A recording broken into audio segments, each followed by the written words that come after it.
आदमियों ने हमेशा औरतों को अपनी प्रॉपर्टी समझा है। अगर सोचो बुर्का प्रथा इस्लाम में ना हो करके हिंदू धर्म में होती तो किस कलर का बुर्का होता? ये काबिलियत के आधार पे वोट करने आ जाए तो हमारे तो आधे से ज़्यादा नेता ही गुंडे हैं, अनपढ़ है।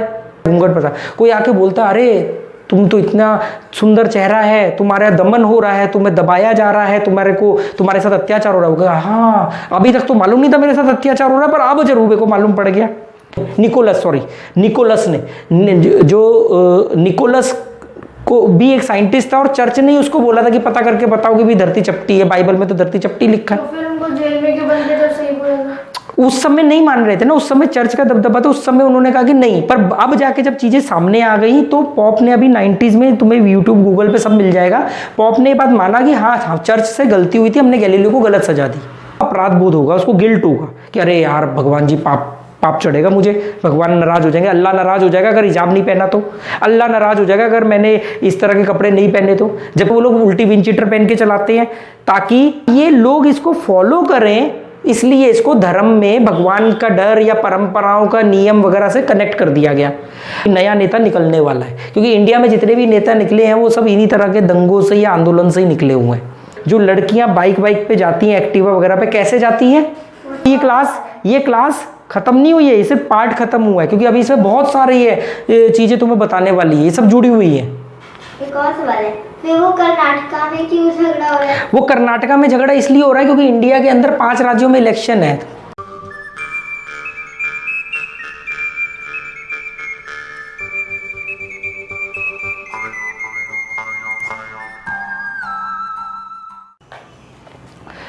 तो इंडिया में रेगिस्तान कहाँ पे है? सऊदी अरेबिया साइड में। ये जो राजस्थान वाली साइड में क्या है, रेगिस्तान आता है। ऐसे ही वर्ल्ड में रेगिस्तान किस जगह पे है? अरब देशों में, ये जो लीबिया, इजिप्ट, सऊदी अरब, सूडान, ये सब गर्म देश हैं। रेगिस्तान वाले इलाके, ये अरब देश पूरा, अरब से जहाँ से बुर्का प्रथा शुरू हुई माना जाता है कि भी ये सब रेगिस्तान वाले हैं। तो रेगिस्तान वाली जगह पे क्या होता है, अभी तक हमने ये समझ लिया कि जो भी कपड़े हम पहनते हैं उन कपड़ों का जो चुनाव हुआ है, जो कपड़े डिसाइड हुए कि कैसे पहने जाएंगे, वो हमेशा डिसाइड हुआ है कि वहाँ का वेदर कैसा है और ज़रूरत के हिसाब से कपड़े लोगों के ऊपर थोपे गए या उन्होंने अपने बचाव का तरीका निकाला। गर्मी में चिपचिपाट गर्मी है तो खुले डुल्ले कपड़े पहनो, सर्दियाँ ज़्यादा है तो टाइट कपड़े और मोटे कपड़े पहनो। अगर रेत वाली आंधी चल रही है तो कवर कर लो। अब ये सूखे एरिया में जब सूखी रेत हवा में उड़ेगी तो हवा में मिट्टी उड़ेगी, जैसे गोवा में बहुत उड़ती है, पत्तों के ऊपर लाल मिट्टी होती है, देखा है ना तुमने हवा में कितनी डस्ट होती है, क्योंकि यहाँ की मिट्टी दूसरे तरीके की हवा, और समुद्री इलाकों में हवा भी तेज चलती है। ऐसी अरब देशों में अगर मान लो रेगिस्तान में आंधी चलेगी तो क्या होगा? रेत उड़ेगी, रेत के बारीक बारीक कण उड़ेंगे हवा में, आंख में जाएंगे, कान से अंदर जाएंगे, बालों में चिपके रहेंगे, पसीने की वजह से बाल खराब होंगे, सिर में 10 बीमारियां होंगी, जुएं पड़ जाएंगी, कीड़े पड़ेंगे, है ना। पानी की कमी है, ऊपर से नहा भी नहीं सकते खुल के कि सुबह भी नहा लिए शाम को भी नहा लिए, तो लोगों को सफर भी करने जा रहा है। और हम आज की बात तो कर नहीं रहे हैं, हम तो 500, 1000, 2000, 5000 साल पहले की बात कर रहे हैं। तो रेत से बचने के लिए, रेगिस्तान में रेत से बचने के लिए, धूल भरी रेत की कणों की, बारीक कणों की आंधी से बचने के लिए लोगों ने खुद एक रक्षात्मक प्रणाली के तौर पे कपड़ों को इजाद किया। कैसे? कि भी आंख को बचाने के लिए, देखा है तुमने बुर्का पहनते तो बुर्के के ऊपर एक जालीदार कपड़ा भी लगा होता ताकि आंख से वो दिखे। भाई देखना तो है ही, आंख के ऊपर कपड़ा तो नहीं बांध सकते, पर ज़्यादा से ज़्यादा गर्म हवाओं से अपनी स्किन को बचाने से, पूरे शरीर में सबसे सॉफ्ट स्किन चेहरे पे होती है, जल्दी झुलस जाता है, तो चेहरे को बचाने के लिए क्या करते हैं, कान को बचाने के लिए कपड़े से कवर करते हैं। क्या ये सिर्फ औरतें करती हैं, आदमी नहीं करते? क्यों, आदमी भी तो करते हैं। अरे वहां पर आप शेख नहीं देखे? शेख जो व्हाइट कलर के कपड़े पहनते हैं, सिर के ऊपर वो कपड़ा है ना। अब आ रहा हूं मैं, धीरे धीरे बताऊंगा तुम्हें कि अब ये औरतें जहाँ पे धूल भरी आंधी नहीं भी चल रही है वहां पर भी ये क्यों पहना जा रहा है और यहाँ पे आदमी क्यों नहीं पहन रहे। पर हम बात कर रहे हैं कि इसकी शुरुआत कैसे हुई। क्या ये ऐसे ही किसी बेवकूफ इंसान ने बोल दिया कि आज के बाद तुम बुर्का पहनोगे, हिजाब पहनोगे, या इसके पीछे कोई वैज्ञानिक तर्क है, एक रक्षात्मक प्रणाली, एक मौसम से बचने की सोच है? कि धूल भरी आंधी, आंखों में धूल ना जाए, मिट्टी ना जाए, कानों के थ्रू, बालों के थ्रू। तो वहां पर शेख भी सिर पे कपड़ा बांधते हैं, आज भी बांधते हैं। दुबई के राजकुमार को देखो, राजा को देखो, आज भी सिर के ऊपर वो कपड़ा बांधते हैं और व्हाइट कलर का लंबा सा वो गाउन पहनते हैं। आदमी भी पहनते हैं और औरतें ब्लैक कलर का पहनती है, पर दोनों ही कपड़ों के अंदर उनके कान, उनके नाक, क्योंकि सबसे हम सांस कहाँ से लेते हैं, तो कण सबसे ज्यादा कहां से सक करके बॉडी के अंदर जा सकते हैं, नाक से। तो आंख, कान, नाक को कवर करने का पूरा बंदोबस्त किया गया। तो आंख से तो देखना है तो जाली लगा दी या इतने एरिया को छोड़ दिया गया, पर बाकी के पूरे चेहरे को गर्म धूल भरी आंधी से बचाया गया। अब इसको क्रॉस चेक करते हैं, क्या ये बात सही में ऐसा ही हुआ होगा या गलत है इसके पीछे। मान लो बहुत सारे लोग ये बोल सकते हैं, तो मुझे बताओ कि दिल्ली में तुमने देखा है जब मई जून की महीने में, तुम तो दिल्ली में रहे हो, कि गर्मियों में जो लड़कियां बाइक पे जाती हैं, एक्टिवा वगैरह पे, कैसे जाती हैं, चुन्नी लपेटती है, कान को कवर करती हैं, नाक तक पूरा कवर करती हैं, फिर काले कलर का गॉगल्स लगाती है, ब्लैक गॉगल्स लगाती हैं, फिर हाथ के ऊपर वो स्किनी पहनती हैं, वो क्या बोलते हैं उसको, वो स्किन बनना हो यहाँ तक पहनती है। क्यों पहनती है, ताकि बाल खराब ना हो, ताकि गर्म लू से चेहरा ना झुलसे, और पॉल्यूशन में जो धूल मिट्टी हवा में है वो ज्यादा से ज्यादा स्किन को टच ना करे, स्किन के ऊपर ना चिपके, है ना। क्या उनके ऊपर किसी ने ये बात थोपी गई है या उन्होंने अपनी मर्जी से करती है, ये अपनी मर्जी से। वो फैशन के लिए ऐसा करती हैं या उनकी जरूरत है। हाँ, अब ये तो लड़कियों की बात हो गई। क्या जो बाइक पे आदमी जाते हैं, जो मार्केटिंग करते हैं गर्मियों के अंदर, दिल्ली के अंदर तुमने नहीं देखा वो उल्टी विंचेटर पहन के जाते हैं? क्यों? ताकि शर्ट काली ना हो, क्लाइंट के पास जाना है, मीटिंग करनी है, shirt white, office executive class क्या होती है, वो sky blue shirt, white shirt, light colour की शर्ट, डार्क कलर की पैंट। और दिल्ली में पॉल्यूशन सबसे ज़्यादा है, कार्बन हवा में सबसे ज़्यादा है। अगर आप वाइट कपड़े पहन के जाओगे 2 मिनट में गंदे हो जाते हैं, तो वो लोग उल्टी विंचेटर पहन के चलाते हैं ताकि कपड़े, शर्ट वगैरह गंदे ना हो, है ना।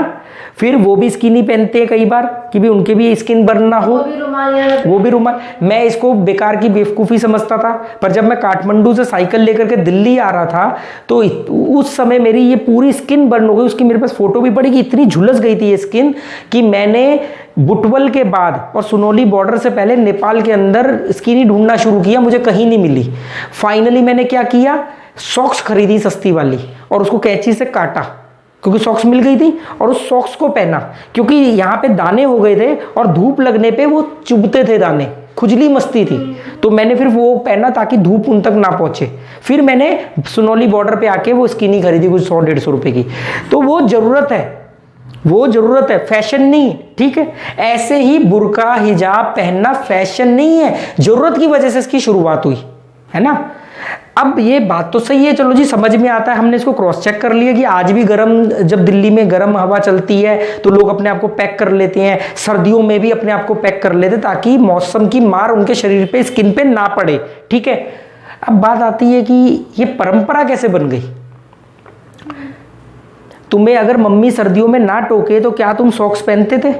नहीं, नंगे पैर घूमते थे, है ना। तो मम्मी टोकती थी, डांटती थी, पर जरूरत थी। पर तुम ऐसा क्यों कर रहे थे? क्योंकि बच्चे हो। अभी जब बड़े हो जाओगे तो क्या करोगे? अपने आप करोगे, अपने आप करोगे ना, चीजों को समझोगे।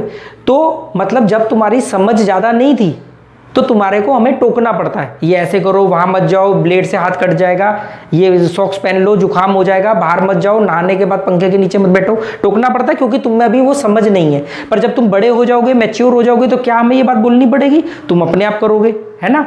तो ऐसे ही जो नासमझ लोग हैं, जो ना चाहते हुए भी रूल तोड़ते हैं, कईयों को बड़ा मजा आता है रूल तोड़ने में जानबूझ करके, तो उनको मालूम है कि वो रूल तोड़ेंगे तो जो बुद्धिजीवी लोग हैं, अब वो ऐसा तो नहीं करेंगे कि अरे तू बेवकूफ़ी कर रहा है तो तू मर, मुझे कोई मतलब नहीं, उसके ऊपर तो रिस्पॉन्सिबिलिटी सबकी है, अक्लमंद लोगों की भी जो बात मानते हैं और उन लोगों की भी जो बात नहीं मानते हैं। तो उन्होंने ऐसा सोचा होगा कि इसको अगर हम परंपरा के रूप में ढाल लें, अगर हम इसको बोल दें कि अल्लाह नाराज होगा अगर तुमने ये रूल फॉलो नहीं किया, भगवान रूठ जाएगा और ये परंपरा के खिलाफ है, तो इससे क्या होगा कि ना चाहते हुए साइकोलॉजिकल आदमी इस रूल को नहीं तोड़ेगा, और अगर तोड़ेगा तो उसको अपराध बोध होगा, उसको गिल्ट होगा कि अरे यार भगवान जी पाप पाप चढ़ेगा मुझे, भगवान नाराज हो जाएंगे, अल्लाह नाराज हो जाएगा अगर हिजाब नहीं पहना तो, अल्लाह नाराज हो जाएगा अगर मैंने इस तरह के कपड़े नहीं पहने तो। जबकि इसके पीछे का असली कारण क्या है कि उन्हें उस मौसम से, मार से बचाया जाए। ठीक है, यही जिस समय यहाँ पर ये परंपरा विकसित हो रही थी या इस खोज को परंपरा का रूप दिया जा रहा था, क्या ये चीज यहाँ पर भी हो रही थी, यहाँ पर भी हो रही थी? नहीं। क्यों? क्योंकि यहाँ तो कुछ और परंपराएं डेवलप हो रही थी, क्योंकि ये तो ठंडे देश हैं, यहाँ तो रेत का और गर्मी का नामो निशान नहीं है, तो यहाँ पे कुछ अलग खोज चल रही थी। हमारा देश जो है, यहाँ पे रेगिस्तान भी है, ठंड भी है, कोस्टल भी है, सब कुछ है, तो हमारे यहाँ पे हर तरह की धर्म। अब आती है बात है कि इसका विरोध कहाँ से शुरू हुआ। अब ये मुद्दा कैसे बन गया, यहाँ तक तो समझ में आ गया कि कोई भी धर्म हो, कोई भी, हम किसी धर्म को नहीं मानते, हम एक ही धर्म को मानते हैं, इंसान के धर्म को।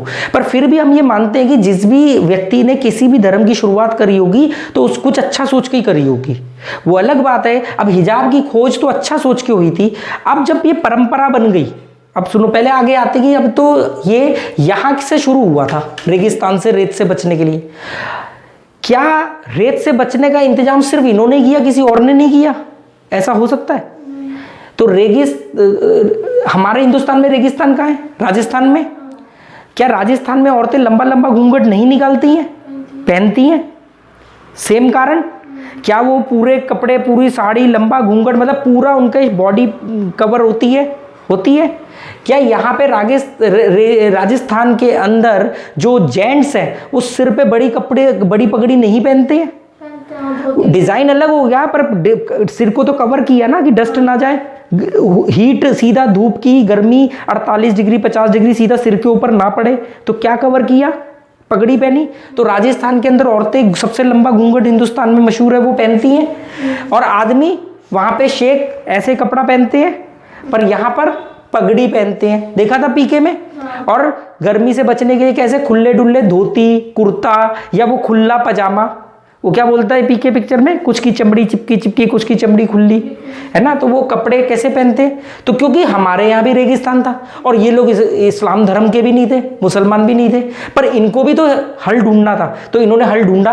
तो जब यहाँ पर बुर्का पहना जा रहा था तो यहाँ पर घूंघट निकाला जा रहा था। जब यहाँ पर सिर के ऊपर वो वाइट रेड कलर का कपड़ा परंपरा के रूप में पहना जा रहा था, तो यहाँ पर एक परंपरा विकसित हुई पगड़ी पहनने की। तो मतलब कि दोनों ही जगह पे अगर मौसम का कारण सेम है तो ये विकसित हुई। अब ये लोग इसको फॉलो करें, इसलिए इसको धर्म में भगवान का डर या परंपराओं का नियम वगैरह से कनेक्ट कर दिया गया। अब हम बात करते हैं, इस मैप को ध्यान से समझो। अब जिसने इतनी बारीकी में तो समझा नहीं, मैंने तो ये रिसर्च करी, पढ़ा, समझा कि कैसे खोज हुई। तो अगर मान लो यहाँ पे रहने वाला कोई व्यक्ति जो शेख है, जो वाइट गाउन और सिर पे या फीमेल है तो बुर्का पहनती है, हिजाब पहनती है, वो यहाँ पे शिफ्ट हो गए, तो यहाँ पे क्या वो इसको उतार देंगे? जबकि यहाँ तो रेत नहीं है, रेगिस्तान नहीं है। क्यों नहीं उतारते? क्योंकि उनको तो ये लगता है कि ये तो अल्लाह नाराज हो जाएगा, हमारी परंपरा टूट जाएगी। अब राजस्थान का व्यक्ति जो टिपिकल पगड़ी पहनने में अपनी शान समझता है, लंबी मूछे पगड़ी पहनता है, क्या राजस्थान का व्यक्ति अगर कनाडा चले जाएगा तो क्या वो अपनी परंपरा तोड़ देगा? ज्यादातर जो टिपिकल लोग होते हैं वो नहीं तोड़ते, क्योंकि वो ये कहते हैं कि नहीं यार, हमारी परंपरा टूट जाएगी, ये तो हमारा स्वाभिमान है, परंपरा है। जिस समय इन चीजों को बनाया गया उस समय क्या यहाँ का आदमी यहाँ जाता था? नहीं, जा ही नहीं पाता था, बहुत रेयर लोग जाते थे। तो सब जहां पैदा होते थे वही मरते थे, तो वहां के हिसाब से उन्होंने चीजें ईजाद करी। अब यहाँ का आदमी यहाँ जाएगा या यहाँ का आदमी यहाँ जाएगा तो अब वो कहता है कि भगवान रूठ जाएगा, परंपरा है, तो वो फॉलो करता है। और कुछ लोग धीरे धीरे यहाँ पे फॉलो नहीं करते हैं। ठीक है, क्या ये एक ही धर्म में होता है या दो ही धर्म में? हिंदू धर्म में भी घूंघट प्रथा है। ये तो हो गई यहाँ की घूंघट प्रथा। अब जब हम बात करेंगे उत्तर भारत में क्यों घूंघट प्रथा है या साउथ में क्यों होता है, तो वो जहां पर भी होता है मैं सबके मैंने कारण पढ़ूंगा, एक एक करके बताऊंगा। एक बार वीडियो में अगर हम क्लास लेंगे तो 4 घंटे की क्लास हो जाएगी, 4 घंटे का वीडियो बनेगा। तो अभी हम बात कर रहे हैं हिजाब की। तो हिजाब की खोज कैसे होगी? पता लग गया। उसको धर्म से क्यों कनेक्ट किया गया? ताकि लोग उसको फॉलो करें। ठीक है, जिस समय किया गया उस समय लोग लंबी यात्राएं नहीं करते थे, सुविधाएं नहीं थी, तो इसलिए यहाँ का बंदा यहाँ नहीं जाता था। क्या, और हमने ये भी देख लिया कि आज भी ऐसा होता है। तो हाँ, दिल्ली में गर्मियों में लड़कियां, औरतें, आदमी अपने आप को धूप से, लू से बचाते हैं। वही तो इन्होंने किया, वही तो इन्होंने किया राजस्थान वालों ने, है ना। अब अगर ये यहाँ जाता है तो हमने देख लिया कि अब हम कह सकते हैं यार ये यहाँ पे जा रहा है, जरूरत है नहीं, पर वो क्योंकि उसके सबकॉन्शियस माइंड में आ गया, उसकी कंडीशनिंग हो गई, वो उसको भगवान से कनेक्ट कर रहा है, धर्म से कनेक्ट कर रहा है, इसलिए वो अपने रूल नहीं तोड़ता है। और हमने ये भी देख लिया कि ये एक धर्म की बात नहीं है, मुसलमानों में है, ईसाइयों में भी है, अपने बॉडी को कवर करना जरूरत के हिसाब से, और सिखों में भी है। सिखों में क्या होता है, सिखों के बाल लंबे होते हैं, लंबे बालों को प्रोटेक्ट ज़्यादा करना होता है, तो वो पगड़ी पहनते हैं। हर जगह पे हर चीज़ के पीछे वैज्ञानिक कारण भी है, मौसम भी कारण है, देशकाल परिस्थिति भी, क्योंकि जो भी बुद्धिजीवी व्यक्ति ने उस धर्म की स्थापना करी तो उसने बहुत कुछ सोच के किया, और कुछ चीज़ें जाने अनजाने में गलत हुई भी होंगी, उसको आगे जाके लोगों ने सुधारा, उसके अगले लोगों ने। जैसे अभी तुम्हें मालूम पड़ा होगा कि भी 90s में या 92 में या 95 में जो पॉप है, पॉप कौन होता है, जो ईसाइयों का सबसे बड़ा धर्म गुरु होता है। पूरे दुनिया में जो ईसाई धर्म फैला हुआ है उसका जो सबसे टॉप धर्म गुरु होता है, जो सबसे ऊंची पोस्ट होती है पॉप की। तो 90s में पॉप ने माना कि हमने गैलीलियो के साथ गलत किया था। गैलीलियो को चर्च ने, गैलीलियो साइंटिस्ट था ना, उसको चर्च ने सजा दी थी। तो 90s में आके माना। और क्यों सजा दी थी, क्योंकि गैलीलियो ने बोला था कि धरती चपटी नहीं है, धरती गोल है, धरती के एंड में आप गिर नहीं सकते, धरती घूमती है, ऐसे बहुत सारी चीज़ें। और यही बात चार्ल्स डार्विन ने भी बोली थी। चार्ल्स डार्विन नहीं, निकोलस ने, जो निकोलस को भी एक साइंटिस्ट था, और चर्च ने उसको बोला था कि पता करके बताओ कि भी धरती चपटी है, बाइबल में तो धरती चपटी लिखा है। तो फिर उनको जेल में क्यों बंद किया जब सही बोला था? उस समय नहीं मान रहे थे ना, उस समय चर्च का दबदबा, तो उस समय उन्होंने कहा कि नहीं। पर अब जाके जब चीज़ें सामने आ गई तो पॉप ने, अभी 90s में तुम्हें यूट्यूब गूगल पे सब मिल जाएगा, पॉप ने ये बात माना कि हाँ चर्च से गलती हुई थी, हमने गैलीलियो को गलत सजा दी। ठीक है, तो ऐसी मिस्टेक्स होती रहती है जिसको कई सालों बाद, सैकड़ों सालों बाद भी माना जाता है। तो ये तुम्हें समझ में आ गया। ठीक है, अब आती बात कि इसका विरोध क्यों हो रहा है, लोगों को प्रॉब्लम क्या है। अब ये लोगों को कोई प्रॉब्लम नहीं है, किसी भी इंसान को किसी के भी धर्म से, किसी भी पहनावे से कोई प्रॉब्लम नहीं है। उनको बोला जाता है कि तुम्हारे को प्रॉब्लम करनी है।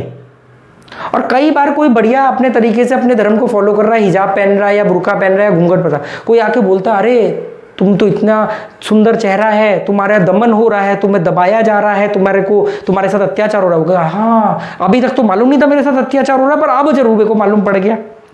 कोई औरत घूंघट निकाल रही है और सदियों से निकाल रही है, उसकी मम्मी ने निकाला, उसकी दादी ने निकाला, उसे कोई फर्क नहीं पड़ता और वो खुश है उससे। कोई आके बोले अरे देखो तुम्हारे को आदमी दबा रहा है घूंघट, वो कहेगी यार मैं तो अभी तक इसको अपना लाइफस्टाइल का पार्ट समझती थी, कल्चर था हमारा, पर आप कह रहे हो तो हाँ सही में हमें दबाया जा रहा है ना। तो कई बार प्रॉब्लम डोज करी जाती है। और इंडिया में तो तुम्हें मालूम है कि ऐसी प्रॉब्लम्स कब होती हैं, जब इलेक्शंस आने वाले होते हैं।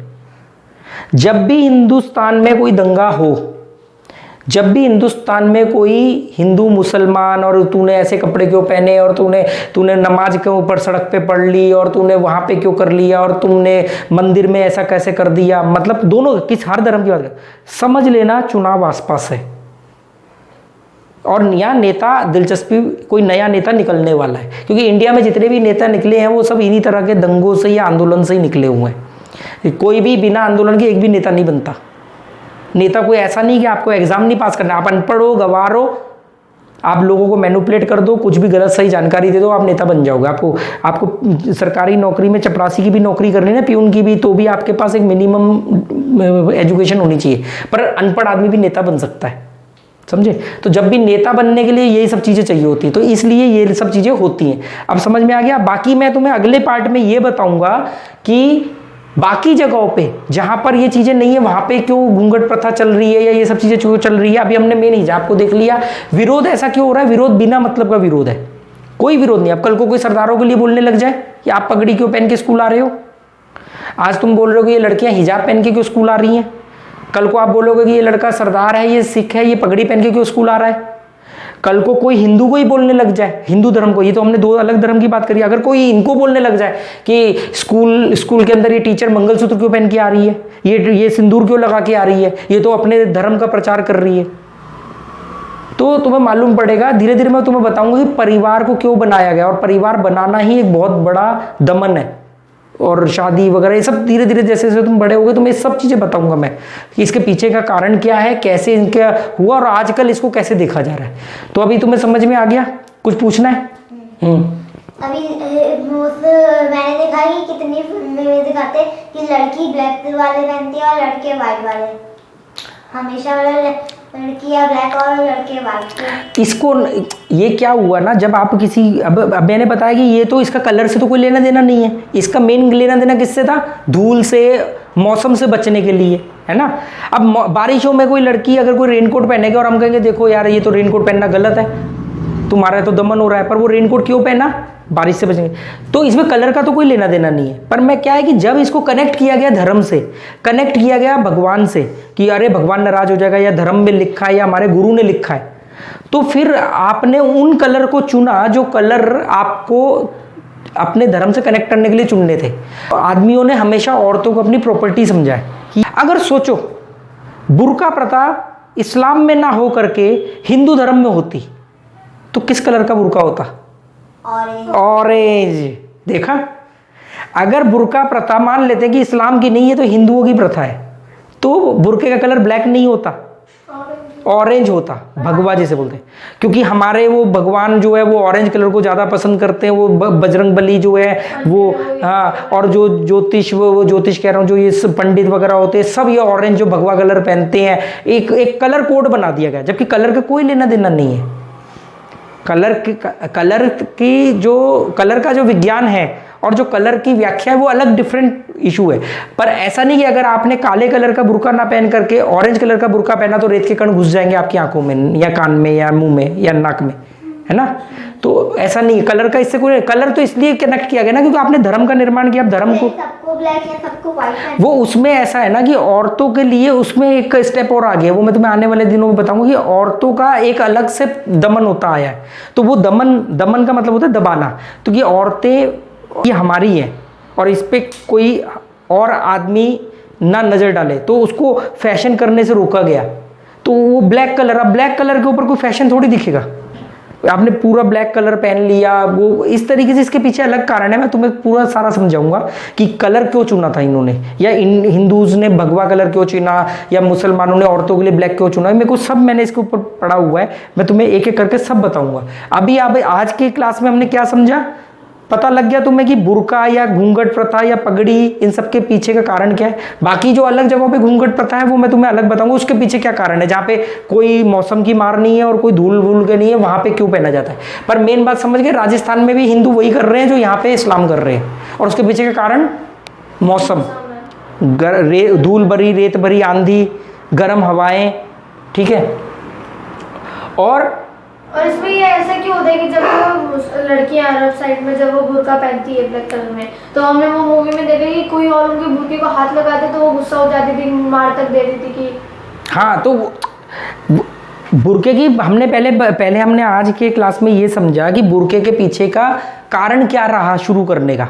यहाँ पे इन्होंने अब यहाँ पे जो स्विमिंग कॉस्ट्यूम होते हैं, जो बिकनी वगैरह जो पहनते हैं, तो वो बिकनी कहाँ पहनी जाएगी, जहाँ पे कोस्टल एरिया होगा, जहाँ पे स्विमिंग वगैरह कर सकते होगे। अब इस धूल भरी आंधी में आप क्या स्विमिंग करोगे, इतने गर्म टेम्परेचर में आप कैसे समुद्र में जाओगे, क्या करोगे। मतलब वहाँ पे जाओगे, नहाओगे, थोड़ी देर अच्छा लगेगा, बाहर आते तुम्हारा हाल खराब हो जाएगा। तो स्विमिंग वगैरह जहाँ करते तो वहाँ पे वो पहना जाता है। बात आ गई कि यहाँ पे जब उसको धर्म से जोड़ा गया, और मैंने अभी जो दूसरा कारण बताया जिसके ऊपर अलग से हम क्लास करेंगे, कि औरतों को प्रॉपर्टी समझ के उनको दबाया गया। और ये जिन देशों की बात है ना, ये सब हिंसक देश रहे हैं, हिंसक देश रहे हैं। मतलब यहाँ पे लूटपाट, कबीलों का एक दूसरे कबीलों पे हमला करना, उनके औरतों को उठा करके ले जाना, वो सब, और जो सुंदर औरतें दिखी वो उठा के ले जाएंगे। तो इस चक्कर में उनको ढक के रखा जाता था, पता ही नहीं चल रहा है कि अंदर जो बुर्के के अंदर जो औरत है, लड़की है, वो बहुत सुंदर है या बहुत सुंदर नहीं है, गोरी है या काली है, पता ही नहीं लग रहा। तो वो इसलिए उनको कवर किया गया। तो वो एक परंपरा बन गई कि बुर्के को कोई भी उसके पति के अलावा कोई भी उस बुर्के को नहीं टच करेगा, या वो खुद अपने घर में जाकर अपनी फैमिली मेंबर्स के बीच में तो बुर्का हटा सकती है, पर अगर वो पब्लिक प्लेस में जा रही है, गैर मर्दों के बीच में से या रास्ते में से गुजर रही है, तो उसको कवर्ड रखना। कोई हटाएगा तो वो तो सेम चीज़ वहाँ पे नहीं। हिंदूज में भी अगर किसी औरत ने घूंघट किया तो आप जाके घूंघट थोड़ी उठा लोगे। देखा था पीके में पिटता है ना वो शुरू में, वो हाथ पकड़ लेता है औरतों का, वो मारते हैं सब, उसको भागता है वो गाने के अंदर। तो वही सेम चीज़ है, वो बात खाली इस्लाम की नहीं है। आप किसी भी धर्म की औरत को के कपड़े को टच करोगे, उसको टच करोगे तो वो औरत नाराज होगी, और होना भी चाहिए। ठीक है, समझ में आया? अभी ये क्लास खत्म नहीं हुई है, ये सिर्फ पार्ट खत्म हुआ है, क्योंकि अभी इसमें बहुत सारी ये चीज़ें तुम्हें बताने वाली है, ये सब जुड़ी हुई है। एक और सवाल है, फिर वो कर्नाटका में क्यों झगड़ा हो रहा है? वो कर्नाटका में झगड़ा इसलिए हो रहा है क्योंकि इंडिया के अंदर 5 राज्यों में इलेक्शन है। परसों यहाँ भी इलेक्शन है और भी इलेक्शन है। तो इलेक्शन में क्या है कि इंडिया के अंदर लगभग 20% मुस्लिम है, 80% हिंदू है। तो हिंदुओं को ये बताया जा रहा है कि तुम खतरे में हो। वो देखो अपनी चलाए जा रहे हैं, देखो वो बुर्का पहन के इस कॉलेज में आ रही है, हिजाब पहन के, देखो ये हो रहा है वो हो रहा है, और तुम वो करो, ताकि हिंदू मुसलमान आपस में लड़े और सारे हिंदू मिलके किसको वोट दें? हिंदू नेता को। वो बीजेपी का हो, वो कांग्रेस का हो, किसी का भी हमें नहीं मतलब हिंदू को वोट दे और मुसलमान को वोट दे।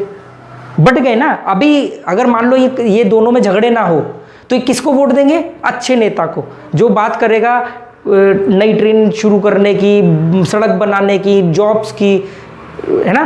पर अब ये लड़ गए, अब ये किसको वोट करेंगे? मुसलमान को करेंगे, भले ही वो खराब क्यों ना हो, और ये हिंदू को वोट करेंगे क्योंकि चाहे वो खराब ही क्यों ना हो। ये होता है।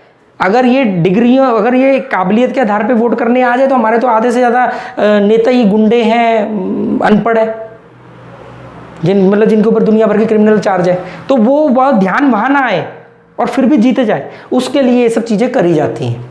ठीक है, आज की क्लास को हम यहाँ ख़त्म करते हैं। और दोस्तों, अगर आपको ये वीडियो अच्छा लगे और आप अगर इसके अगले पार्ट को देखना चाहते हो, या आपको अगर ये चीज़ समझ में आए तो आप कमेंट करना। अगर आपको समझ में ना आए, आप इसके बहुत सारी चीज़ों के अगर आप अपोजिट हो तो इग्नोर कर देना इस वीडियो को। ठीक है, बंद करो।